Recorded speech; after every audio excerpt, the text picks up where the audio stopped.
तो जब ये पूरा बुद्ध का ऐसा अनूठा धर्म धरती पे फैलने लगा तो उन लोगों को तकलीफें हुई।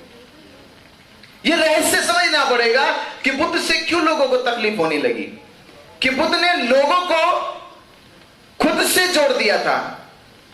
उन्होंने ये कहा कि सुख की तलाश मत करो बाहर, सुख की प्रार्थना नहीं होती, सुख मांगा नहीं जाता, सुख तो तुम्हारे भीतर है। वो भीतर का अर्थ ये कहते हैं कि जो मन करता है, मन ही सभी कर्मों का प्रधान है। मन से बुरे कर लो तो दुख देगा, मन से अच्छे कर लो सुख देगा। इसके अतिरिक्त दूसरे और तीसरे क्या खोज करोगे? अपने मन को खोज लो कि मन क्या करता है। तो जब सारी दीवारें गिराई, सब जाके दुनिया बुद्ध के खिलाफ हुई। किसने तो सबकी दुकानें बंद कर दी बुद्ध ने। तो सारे पंडित, सारे पुरोहित घबरा गए, अब कहां जाएंगे? नहीं तो बड़े बड़े धंधे चलते थे कि यज्ञ करो, हवन करो, इतनी बलि दो, उतनी बलि दो, इतना दान दो, उतनी व्रत करो, उतनी यात्राएं करो। आज भी लोगों को धर्म के नाम पे यात्राएं कराई जाती है, व्रत कराए जाते हैं, बलि दी जाती है, यज्ञ कराए जाते हैं। दुनिया भर के ऐसे प्रपंच लगे हैं। बुद्ध ने इन प्रपंचों से मुक्त कर दिया। और एक बड़ी बात कही कि दुनिया को लोगों ने कहा कि तुम जी तो कैसे भी लो, मरने के बाद हम तुम्हें शांति दिला देंगे। मरने के बाद जी कैसे भी लो, पर मरने के बाद तुम्हें शांति दिलवा देंगे, ऐसी गारंटी थी यहाँ के पुरोहितों की। बुद्ध ने कहा ये बेवकूफ लोग हैं, मरने के बाद की कोई गारंटी देगा? बुद्ध ने कहा मेरा धर्म तुम्हें मरने से पहले ही तुम्हें शांति की गारंटी देगा। जीते जी शांति की गारंटी लो। तो ये बात लोगों को समझ में आ गई। अरे एक तरफ तो कह रहे कि मरने के बाद शांति की गारंटी है, किसने देखा मरने के बाद मिलेगी या नहीं मिलेगी? किसी ने बताया भी नहीं है कि मिली या नहीं मिली। और जो ये दिलाने वाला, इसने जाके देखा भी नहीं है। ये प्रैक्टिकल करे। बुद्ध ने कहा कि मैं तुम्हें मरने भी नहीं दूंगा, जीते जी शांति दिलाऊंगा, जीते जी तुम्हें निर्वाण मोक्ष दिलाऊंगा। तो पूरा युग बदल गया, क्योंकि बुद्ध ने उनके सारे इस तरह के पाखंड अंधविश्वास को उल्टा कर दिया। इसलिए एक लंबा समय गुजरा कि पूरी वो इस तरह के सामंतवादी लोग बुद्ध के खिलाफ हो गए और षड्यंत्र रचा उन्होंने। कहीं शंकराचार्य आए, कहीं अलग अलग उनके शासक लोग आए, और देखते देखते करीब करीब 8वीं सदी से यह आक्रमण शुरू हुआ। होते होते होते 400-500 साल में भारत में से बौद्ध धर्म पूरी तरह से लोगों की पहचान से निकल गया। पर यह पहचान फिर से बाबा साहब डॉक्टर अंबेडकर जी ने लौटाई। किसी को मिटाया नहीं जा सकता, केवल छिपाया जा सकता है। मिटाया नहीं जा सकता, केवल छिपाया जा सकता है। और जब वो रोशनी में आएगा, फिर से अपने ज्ञान की तरंगों को लोगों तक पहुंचाएगा। तो बौद्ध धर्म को मिटाया तो नहीं जा गया, उतना सामर्थ्य तो नहीं था, पर जितनी उनसे कोशिश हो सकी छिपाने की उन्होंने कोशिश करी। पर बाबा साहब अम्बेडकर ने उस छिपे हुए धर्म को फिर से प्रकाश दिया, फिर रोशनी दी कि 14 अक्टूबर 1956 को कि लूटी संस्कृति हमारी दासीहीन बनाया था, बहू बेटी और बच्चों को घर के बाहर जलाया था, आंखों से टपके आंसू कोई फरियाद सुनना पाया था, होता रहा शोषण हमारा, कोई अल्लाह ईश्वर देवी देवता भगवान न आया था, लिया जन्म भीम ने जगत में पढ़ लिख कर अनूठा ज्ञान पाया था, तोड़ मनवादी जंजीरों को इस देश के शोषित पीड़ित समाज को आजाद कराया था। तो बाबा साहब अम्बेडकर ने छिपे हुए धर्म को फिर से प्रकाश दे दिया। 14 अक्टूबर 1956 को लाखों लोगों के साथ धम्म की दीक्षा ली। पूरी भारत का इतिहास बदल गया। और भारत नहीं, मैं तो कहता हूं कि दुनिया में इससे बड़ी दीक्षा आज तक इतिहास में नहीं है, पूरे इतिहास में नहीं है। मोहम्मद साहब इस्लाम धर्म का प्रचार प्रसार किया, पर पूरे जीवन में लाखों की दीक्षा नहीं करा पाए। यरूशलेम में यीशु मसीह ने पूरे धर्म का प्रचार प्रसार किया, पर लाखों लोगों को ईसा मसीह के धर्म में दीक्षित नहीं करा सके। दुनिया में इकलौते बाबा साहब अम्बेडकर आज भी है जिन्होंने एक साथ लाखों लोगों को धम्म की दीक्षा देकर धम्म का मार्ग तो लेके चले। इतना बड़ा इतिहास, इसलिए घबरा गए लोग, वो बेचैन होने लगे, क्योंकि ये घोषणा जो 13 अक्टूबर 1935 को बाबा साहब अम्बेडकर ने कही कि मैं हिंदू धर्म में पैदा हुआ, ये मेरे बस की बात नहीं थी, पर मैं मरूंगा नहीं, ये मेरे बस की बात है। ये तो मेरे बस की बात है, इसे कौन रोक सकता है?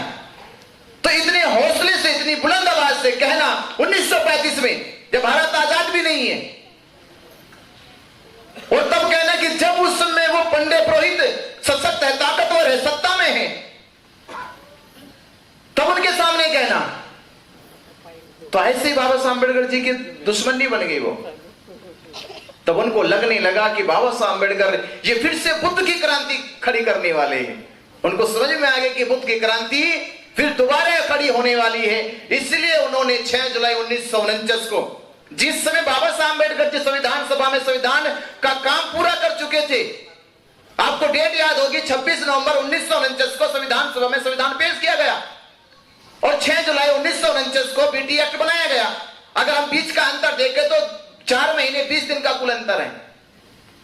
ऐसी कौन सी जल्दी थी डॉक्टर राजेंद्र प्रसाद को, ऐसी कौन सी जल्दी थी पंडित जवाहरलाल नेहरू को, कि जो मामला आप सैकड़ों साल से हल नहीं कर पाए।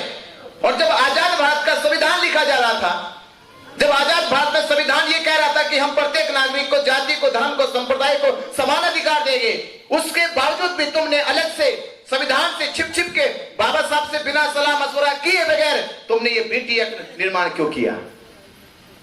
ये सवाल बनना चाहिए। कौन सी इमरजेंसी लगी थी? तो वो इमरजेंसी लगी थी कि बाबा साहब डॉक्टर अंबेडकर जी आने वाले 14 अक्टूबर 1956 को लाखों लोगों के साथ धम्म की दीक्षा लेने वाले हैं। और जो धर्म परिवर्तन करता है, अगर कोई आदमी मुसलमान बन जाए तो उसका सपना ख्वाब होता है कि एक बार मक्का मदीना जरूर जाए। कोई व्यक्ति ईसाई धर्म कबूल कर ले तो उसका भी सपना ख्वाब होता है कि एक बार जेरूसलम या वेटिकन सिटी का चर्च घूम के आए। तो भारत के बौद्ध, उनका भी तो सपना होगा कि एक बार बोध गया का महाबोधि महाविहार देख के जरूर आए, क्योंकि पूरे बौद्ध धर्म की जड़ तो महाबोधि महाविहार है। वो इस षड्यंत्र था कि उसी को कब्जा कर लो, वो उनके नियंत्रण में रहेगा तो धीरे धीरे हो सकता है कि बौद्ध शिक्षाओं में घालमेल कर सकते, मिलावट कर देंगे। आने वाली पीढ़ी कहेगी कि बौद्ध धर्म ऐसा ही है, इसलिए झूठा प्रचार प्रसार किया गया भगवान बुद्ध विष्णु के अवतार हैं। ये किसने कहा? कहने वाले का स्तर क्या है, उसका बुद्धि विवेक क्या है? हम पूछते आज उनसे जिन्होंने ये घोषणा करी कि भगवान बुद्ध विष्णु के अवतार हैं। मैं उनसे कहना चाहता हूं कि वो एक बार बाबा साहब अम्बेडकर जी के पास बराबर आके खड़े होके बोल के दिखाए, क्योंकि बाबा साहब अम्बेडकर जी वो शख्सियत है, वो व्यक्तित्व है जिसके संविधान को भारत के राष्ट्रपति और प्रधानमंत्री ने स्वीकार किया। बाबा साहब अम्बेडकर जी के लिखे संविधान को 380 पार्लियामेंट मेंबरों ने स्वीकृति दी, हस्ताक्षर किए। इसका अर्थ यह होता है कि 380 मेंबर अलग और बाबा साहब अम्बेडकर जी उनके बराबर अलग हैं। तो बाबा साहब अम्बेडकर जी का जो स्तर है बुद्धि का, वो 379 लोगों से बड़ा है। आज भारत के राष्ट्रपति, प्रधानमंत्री, चीफ जस्टिस, पूरा कोर्ट मानता है कि बाबा साहब अम्बेडकर जी ने जो संविधान दिया वो 100% टका सही है। बाबा साहब अम्बेडकर ये खासियत है। तो जब बाबा साहब अम्बेडकर जी पास इतनी उपलब्धि है तो वही कहते हैं 14 अक्टूबर 1956 को कि मैं भगवान बुद्ध को विष्णु का अवतार नहीं मानता। ये झूठी बात है, भ्रामक प्रचार है। तो बाबा साहब अम्बेडकर जी की इस बात पे गौर करना चाहिए। और जिसने ये कहा कि भगवान बुद्ध विष्णु के अवतार है, वो है कौन? उसका क्या स्तर है, क्या उपलब्धि है उसकी? ऐसे कोई भी रोड चलता कहेगा मान लोगे बात को? तो ये बात हमें कोर्ट को समझानी होगी कि तुमने किसी की बात ऐसे ही मान ली, भाई भगवान बुद्ध विष्णु के अवतार है। थोड़ा तो सेंस होना चाहिए। कहने वाला कौन है? वो आपको कोई भी हल्फनामा देगा, आप उसकी बात मानोगे? बात मानो बाबा साहब अम्बेडकर जी की, और बात मानो आप अपने शंकराचार्यों की, जिन्होंने हमेशा कहा कि बुद्ध की परछाई से भी दूर रहना, बुद्ध की परछाई से भी दूर रहना। वो कहते हैं शंकराचार्य अपने पंडितों पुरोहितों से कि तुम हत्या कर लो, इसके पाप से मुक्त हो सकते हो, चोरी कर लो, इस पाप से मुक्त हो सकते हो, डकैती डाल लो, इस पाप से मुक्त हो सकते हो।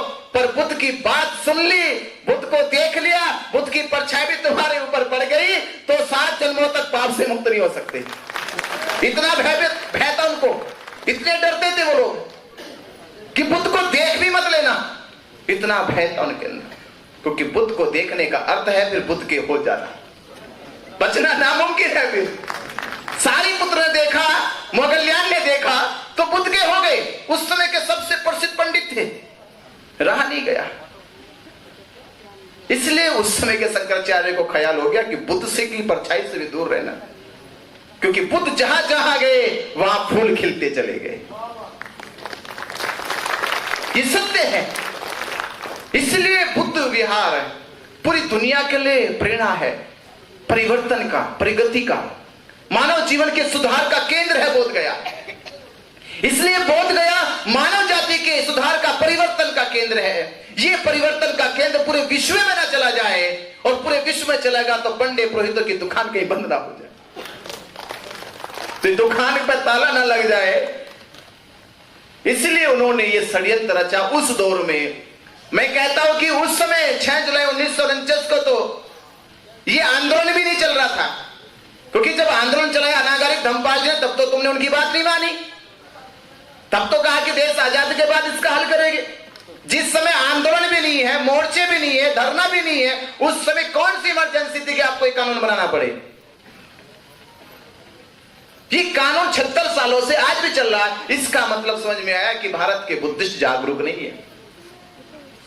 भारत के बुद्धिस्ट जागरूक हो जाते तो 76 सालों से वो कानून जो आज तक संविधान में भी नहीं जोड़ा गया, ये संविधान में भी नहीं जोड़ा गया, केवल आज तक ये मुख्यमंत्री राज्यपाल की शक्ति के अधिकार में रखा गया कि उसके अधिकार के, उसकी शक्ति के पालन में होगा, लागू होगा। अगर संविधान में होता तो ये आज से, कब से, जब आर्टिकल 13 की बात होती तभी इसको रद्द कर दिया जाता। जब बौद्धों के, जैनियों के, सिखों के अधिकारों की बात होती तब इसको रद्द कर दिया जाता।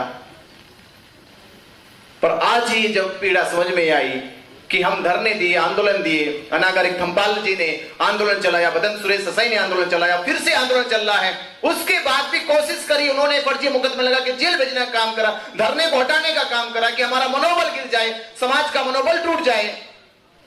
पर इस बार कुछ खेल उल्टा होगा।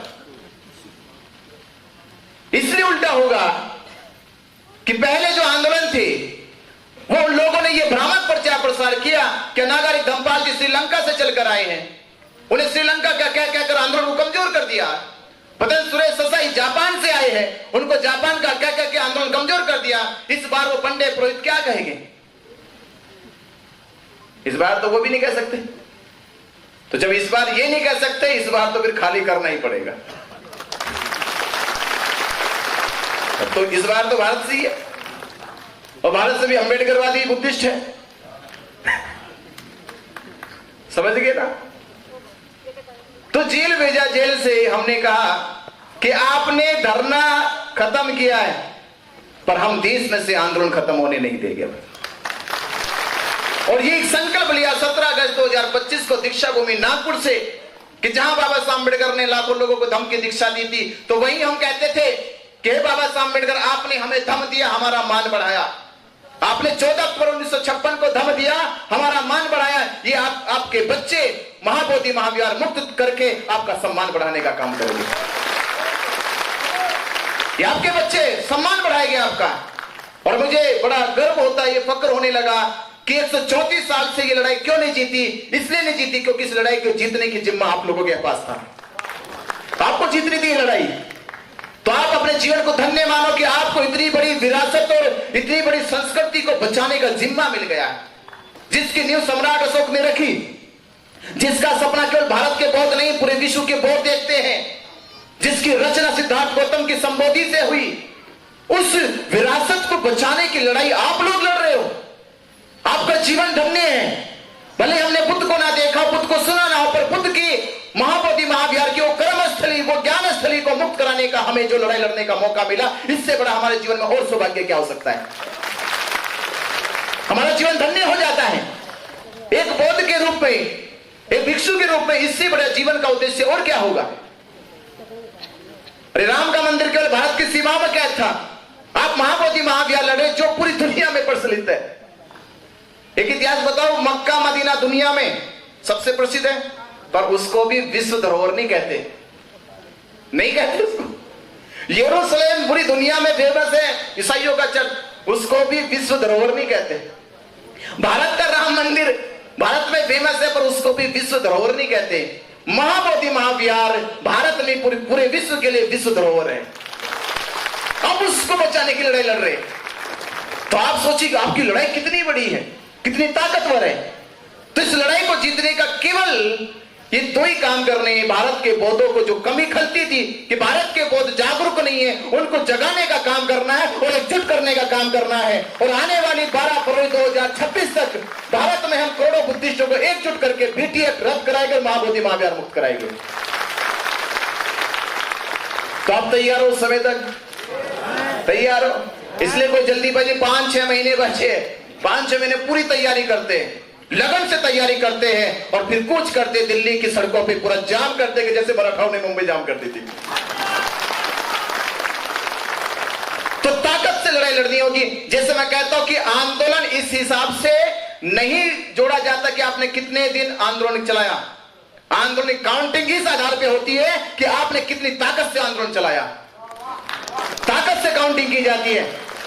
कितने लंबा चला ये कोई मतलब नहीं है, कितनी ताकत से चला। मराठाओं ने 4 दिन चलाया, केवल 4 दिन में ही 4 चांदनी होगी उनकी, तो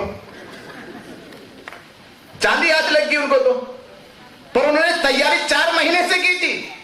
4 दिन के आंदोलन को ताकत देने के लिए 4 महीने तैयारी करी, एकजुटता की तैयारी करी, जागरूकता की तैयारी करी।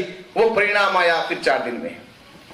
वही काम हमें करना है कि आंदोलन को 1 साल हो जाएगा। आने वाली 12 फरवरी 2026 तक हम भारत के करोड़ों बुद्धिस्टों को जगाकर एकजुट करने का काम करेंगे। तो आपको हमें इतना ही करना है।